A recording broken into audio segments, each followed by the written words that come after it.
So, hello, hello, mga ka-idol ko dyan. Ayan, magluluto tayo ng tinolang yellow pin ngayon, guys. Yan ang ulam for today's. Ayan, yung isda na yellow pin, ayan, na-slice na yan, nahugasan na rin.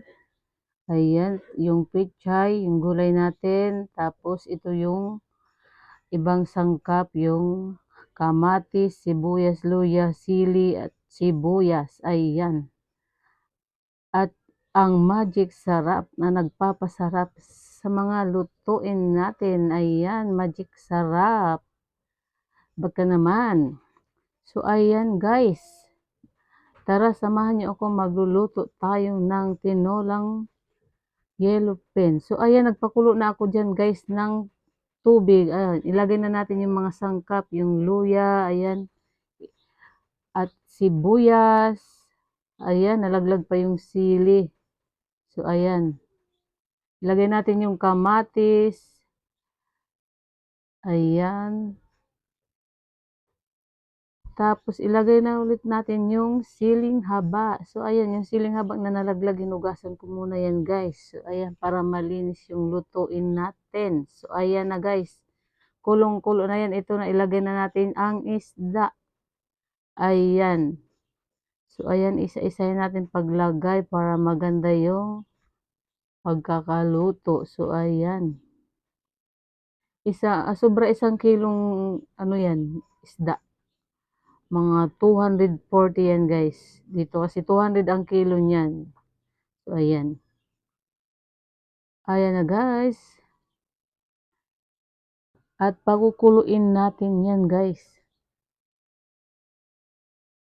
Ayan, ito yung ulam namin ngayong tanghali. So, ayan, tanggalin natin yung mga nakalutang dyan sa taas. So, ayan guys.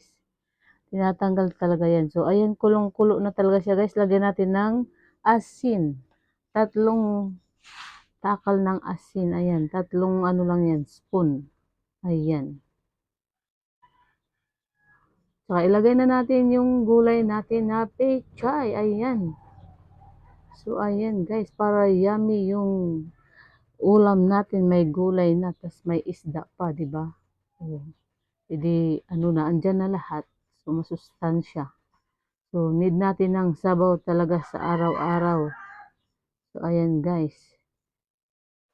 Wait lang. So, ayan, haluin natin na may ano doon sa kumukulo tubig para maluto yung gulay natin.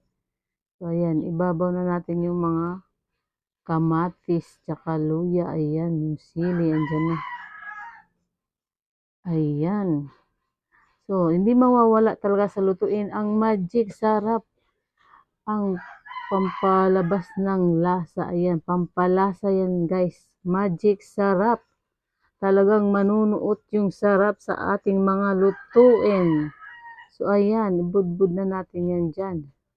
So, ayan guys. So, yummy talaga pag may magic sarap. Ayan, luto na yan siya guys. Tikman na natin. Ayan. Wow, so yummy na guys. Tama-tama na yung timpla ng lutuin natin. Ng tinola. Ayan na guys. Maglalagay na tayo sa mangkok para sa plating natin. So, ayan. Ayan guys. 2 ang ilalagay natin dyan. Ayan, lagyan natin ng sabaw para masarap. So, ayan. Lagyan ng gulay. Ayan.